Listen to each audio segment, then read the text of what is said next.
সকাল ৬টায় ঘুম থেকে উঠে কিচেন ক্লিনিং করে বাসি কাজ রান্না সব একা হাতে যেভাবে করি। রাধে রাধে বন্ধুরা, তোমরা সবাই কেমন আছো? আশা করছি তোমরা সবাই ভীষণ ভালো আছো। আমরাও কিন্তু বেশ ভালো আছি। আজ হচ্ছে সোমবার। তোমাদের সবাইকে সাথে নিয়ে আজকের ব্লগটা শুরু করলাম। সাথে থেকেও আশা করছি আজকের ব্লগটাও তোমাদের বেশ ভালো লাগবে। তো দেখো, সকালবেলায় না গোপাল সোনাকে প্রণাম করতে এসে দেখলাম গোপাল সোনার বিস্কিটের কৌটোটা একদম খালি হয়ে গেছে। তাই নতুন প্যাকেট কেটে বিস্কিটগুলো ভরে দিলাম। তো এদিকে দেখো, মেয়ের টিফিনের জন্য একটা ইপি প্যাকেট বানিয়ে নিলাম। তো মেয়ে আজকে টিফিনে হালকাই নিয়ে যাবে, তো শুধু এই এক প্যাকেট ইপি করে দিয়েছিলাম। তো বাড়িতে এসে না আজকে মুড়ি খাবে, তো সেই জন্য মেয়ের টিফিনের জন্য ইপিটা রেডি করে ওকে টিফিন রেডি করে জলের বোতল ঠিক করে স্কুলে পাঠিয়ে দিলাম।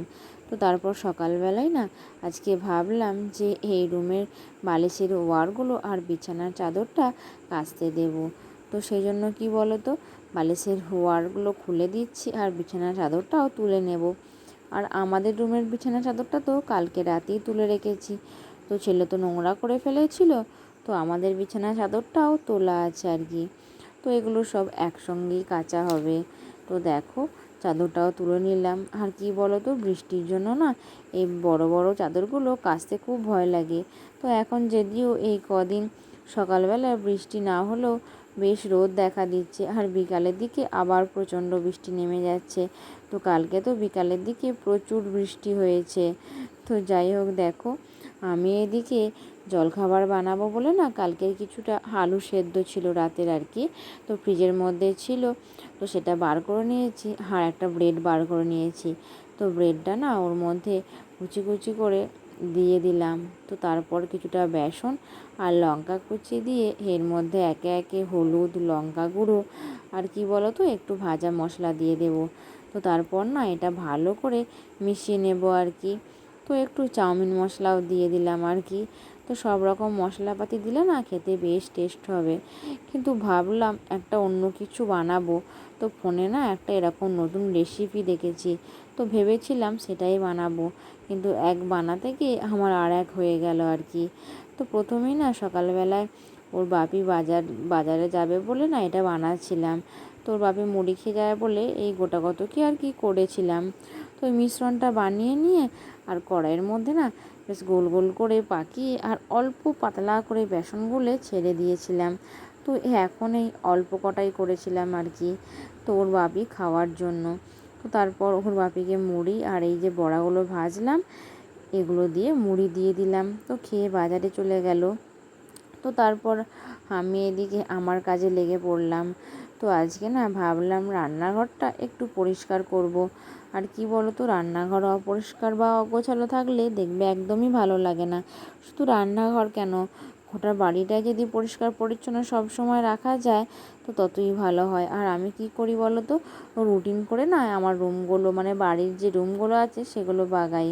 তো আজকে যেমন এই রান্নাঘরটা পরিষ্কার করলাম, অন্য দিন হয়তো আমার রুমটা, বেডরুমটা বা অন্য রুমটা হয়তো পরিষ্কার করে নিলাম। তো আজকে দেখলাম রান্নাঘরের দিকটা বেশ ঝুল হয়েছে। তো ঝুল বেশি আমি রাখি না, তো একটু হতে হতেই আর কি পরিষ্কার করে দিই। তো তারপর সব নোংরাগুলো ঝেড়ে আগে রুমটা ঝাড় দিয়ে নিচ্ছি, কিচেনটা আর কি। তো তারপরই আর কি মোছামুছির কাজটা করব। তো দেখো এদিকে কত নোংরা পড়েছিল। তো পোকাটা না বেশি পড়ে, আর এখন কি বলো তো, ওই আলোর দিকে পোকাগুলো বেশি আসে। আর এই টিকটিকির পটি, টিকটিকি তো সব সময় জ্বালাতন করতেই থাকে।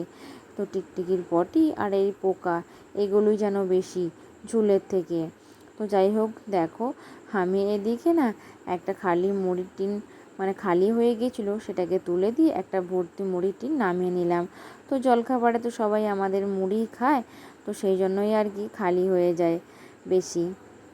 তো যাই হোক, এদিকে মিটকেসের বাইরেটা ভালো করে মুছে নেব। তো আমাদের এই মিটকেসটা না অনেক দিন আগেকারই আর কি, তখন এগুলো মাটির রুমেতে ছিল। তো এখন না এগুলো কি আর নষ্ট করে ফেলে দেওয়া হবে, তো সেই জন্য না এগুলো সব এখানে নিয়ে চলে আসা হয়েছে। তো এদিকে আমাদের সব বাসনপত্রগুলো গুছিয়ে রাখা হয়। তো ভাবলাম ওখানটা একটু পরিষ্কার করে গুছিয়ে দিই বাসনপত্রগুলো। তো তারপর দেখো এখানে এই যে রান্নাগুলো রাখা হয়, আর এই ওপরে তাকটাতে বাসনপত্র আরও অনেক কিছু রাখা হয়। তো তো আজকে না বাসনপত্রগুলো বার করলাম না, তো একটু হালকা করে মুছেই দিলাম। তো বাসনপত্রগুলো না তো পুজোর আগে যখন আবার নতুন করে ঝাড়া হবে তখন সব বার করে ওগুলো ধোয়াধুয়ি করবো আর কি। তো এদিকে আমি মোছামুছির কাজ সেরে আর বেসিনটা ভালো করে মেজে পরিষ্কার করে দিচ্ছি। তো তাহলে না আমার রান্নাঘরের এই দিকটা অনেকটাই বাগানো হয়ে যাবে। তো যাই হোক, আমার ওদিকে রান্নাঘরটা পরিষ্কার করে মোছা বাগানো হয়ে গেল। তো তারপর চলে এসেছি রুমের মধ্যে। আর রুমেতে কি বলো তো, আলমারিটা না প্রথমেই একটু মুছে নিচ্ছি। তো একটু ধুলো পড়তে দিই না আমি, কেন ধুলো পড়লে না একদম ভালো লাগে না, তো সেই জন্য রোজকার মুছে দিই। তো এদিকে দেখো, আমি এদিকে কাজ সারছিলাম। আমার মেয়ে কিন্তু মানে স্কুলে চলে গেছে। আমার মেয়ের যে বন্ধু না খেলতে এসেছিলো আমার ছেলের সাথে, তো ওরা দুজনে না বিছানার মধ্যে খেলা করছিল, আমি এদিকে আমার কাজগুলো সারছিলাম। তো সেই জন্যই আর কি সুবিধাটা হলো আর কি। তো ছেলে ঘুমানোর আগেই আমার অনেকটা কাজ সারা হয়ে গেল। তো ছেলে ঘুমিয়ে গেলে আবার অন্য কাজ করতে পারবো। তো আমার ছেলেকে সকালবেলায় কেউ যদি একটু দেখাশোনা করে তাহলে আমার খুবই সুবিধা হয়। তো যাই হোক, দেখো সকালবেলায় তো এই রুমের বিছানার চাদরটা তুলে দিয়েছিলাম আর বালিশের ওয়ারগুলো খুলে দিয়েছি। তো আজকে যদি একটু ভালো রোদ হতো না, বালিশগুলো একটু রোদে দেওয়া হতো। আজ কিন্তু একদমই ভালো রোদ হয়নি, তো সেজন্য বালিশগুলো না রোদে দিতে পাইনি। তো যাই হোক, দেখো বিছানার চাদরটা ভালো করে বিছিয়ে নিলাম। আর কি বলো তো, একটু নিচের দিকে গুঁজে দিলে না চাদরটা একদম বাইরের দিকে বেরিয়ে আসে না। তো চারিধারটা ভালো করে টান টান করে গুঁজে পরিষ্কার করে দিয়ে তারপর রুমটা ঝেড়ে ঝাড় দিয়ে নিচ্ছি আর কি। তো তারপর সব রুমগুলোই তো আমার ঝাড় দেওয়া হয়ে গেছে, খালি ডাইনিংটাই বাকি আছে। তো সব রুমগুলো ঝাড় দিয়ে ঝেড়ে তারপরই না ডাইনিংটা ঝাড় দিই। তো এদিকে কি বলো তো, আমার ছেলেকে না এই ঝাঁটপাট দেওয়ার পরই খাইয়ে ঘুম পাড়াবো। তো সেই জন্য তাড়াতাড়ি করে কাজ সেরে নেওয়ার চেষ্টা করছি। তো এদিকে আমার ছেলেকে খাইয়ে ঘুম পাড়িয়ে দিয়েছি, তারপরই না এই মোছামুছির কাজটা করছি আর কি। তো প্রথমেই রান্নাঘরটা মুছে নিচ্ছি, তো তারপর না ডাইনিংটা মুছলাম। তো এদিকে কি বলো তো, আমার ছেলে ঘুমাচ্ছে বলে রুমের আলোটা জ্বালালাম না, আর সেই জন্য রুমটা যে মুছলাম সেই ভিডিওটা তোমাদের সঙ্গে শেয়ার করলাম না। তো এদিকে দেখো, ডাইনিংটা পরিষ্কার করে মুছে আর সিঁড়ির নিচটা মুছে দিয়ে বেরিয়ে যাব আর কি। তো আজকে ভাবলাম যে নিচের দিকটা মুছবো, আজকে না ধোবো না, কেন উঠোনটা না একটু শুকিয়েছে। তো কালকে তো বিকালের দিকে বৃষ্টি হয়েছিল, আর বৃষ্টির মধ্যে না উঠোনটা ভিজে গেছে। তো আবার যদি সামনেটা জল দিয়ে ধুই আবার ভিজে যাবে, তো সেই জন্য আজকে সামনেটা মুছিয়ে নিলাম। তো তারপর কি বলো তো, টেবিলটা মুছে দিয়ে আবার এদিকে চলে এলাম চপ বানাতে। তো একটু কিছু মানে প্রথমে সকালের দিকে তোমরা যে দেখেছিলে যে মিশ্রণটা বানিয়েছিলাম, ওটা না আবার বাদাম টাদাম দিয়ে বেশ ভালো করে একটু মশলা দিয়ে তেলে ভেজে আর এই যে আলুর যে চপ হয় সেই চপের মতো পুরটা করে আর এই বেসনের মধ্যে দিয়ে ছেড়ে দিচ্ছি। তো দেখো, ওইটা এক বানাতে গেলাম আর আমার এক হয়ে গেল। তো এদিকে ভেবেছিলাম একটু অন্যরকম, যেমন ফোনে দেখেছিলাম রেসিপিটা সেরকম বানাবো, কিন্তু আর বানানো হলো না। তো শেষমেশ আমার চপ বানানো হয়ে গেল। তো আগেই না আমার অনেকগুলো চপ ভাজা হয়ে গেছে। তো বাজার থেকে আমার দেওর মুড়ি খাবার নিতে চলে এসেছিলো, তো সেই জন্য আর কি ভিডিওটা অন করার আগেই তাড়াতাড়ির মধ্যে ওকে ভেজে খানিক কটা চপ বাজারের জন্য দিয়ে দিয়েছি। তো তারপর না মানে ছেলে তো ঘুমাচ্ছে, জানোই তো ছেলে ঘুমালে একটু তাড়াতাড়ি থাকে, যে তাড়াতাড়ি কাজ সেরে স্নান খাওয়া সেরে নেব আর কি। তো সেই জন্য একবারে বেশি করে তেল দিয়ে একবারে 11টা চপ ভাজতে দিয়ে দিয়েছি। তো তাহলে তাড়াতাড়ি হবে, নাহলে অল্প অল্প করে দিলে তো ভাজতেও দেরি হবে। তো যেগুলো প্রথমে দিয়েছিলাম দেখো বেশ লাল লাল হয়ে গেছে, তো তারপর না সেগুলো উল্টে দিচ্ছি। তো তাহলে অপর পিঠগুলোও ভালো মতো হয়ে যাবে। আর কি বলো তো, এগুলো ভাজতে ভাজতে না আমার মেয়ের স্কুল থেকে আসার সময় হয়ে গেছিলো। তো মেয়েও চলে এসেছিলো, তারপর আমরা মা মেয়ে মিলে গরম গরম চপ দিয়ে মুড়ি খেয়ে নিলাম। আর কি বলো তো, এই গরম গরম চপ দিয়ে মুড়ি খেতে না বেশ ভালো লাগে, আর তার সঙ্গে যদি শসা থাকে তাহলে তো আর কোনো কথাই থাকে না আর কি। তো যাই হোক, এরপর না স্নান টান করে নিয়েছিলাম, তারপর স্নান করে এসেছিলাম ছাদে জামা কাপড় মিলতে। তো এদিকে সকালে তো চাদরগুলো সব কেচে মেলে দেওয়া হয়েছিল, তো সেগুলো সব শুকিয়ে গেছে। আর কি বলো তো, আজকে সকাল থেকে না একদম ভালো রোদ ওঠেনি, তো কিন্তু ভীষণ হাওয়া দিচ্ছে। তো দেখতে পাচ্ছ হাওয়াতে না জামা কাপড়গুলো সব উড়ে যাচ্ছে। তো ক্লিপ না দিয়ে দিলে না এগুলো সব পড়ে যাবে। তো প্রথমে মিলে দিই, তারপর আবার ক্লিপ এঁটে দেবো। তো এই হাওয়া দিচ্ছে তো, আর রোদটাও খুব একটা জোর নাই। তো স্নান করে ছাদে এসেছি, বেশ ভালো লাগছে। তো যাই হোক, ছেলের, মেয়ের আর আমার কিছু কাচাকুচি ছিল, যেগুলো প্রতিদিন স্নানের পরেই থাকে।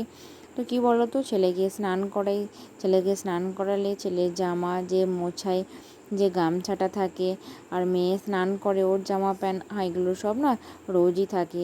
তো আমার স্নান করে প্রায় 1 বালতি কাচাকুচি হয়ে যায়। আর আমাদের বাড়িতে কাচাকুচিটা এতটাই বেশি যে 1 প্যাকেট 1 কেজি সাবান গুঁড়ি বেশি দিন যায় না।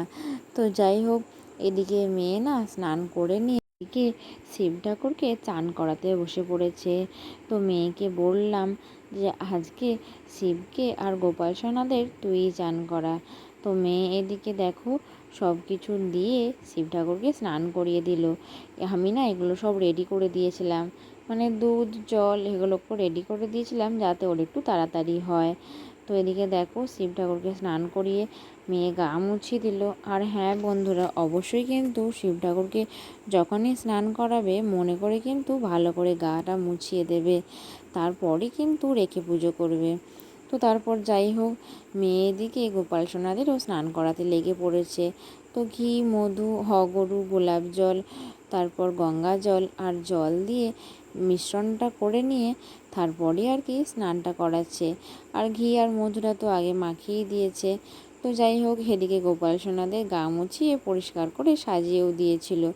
আর এদিকে বড় মা আমার আর আমার মেয়ের ভাত বেড়ে রেডি করে ঠিক করে দিয়েছিল।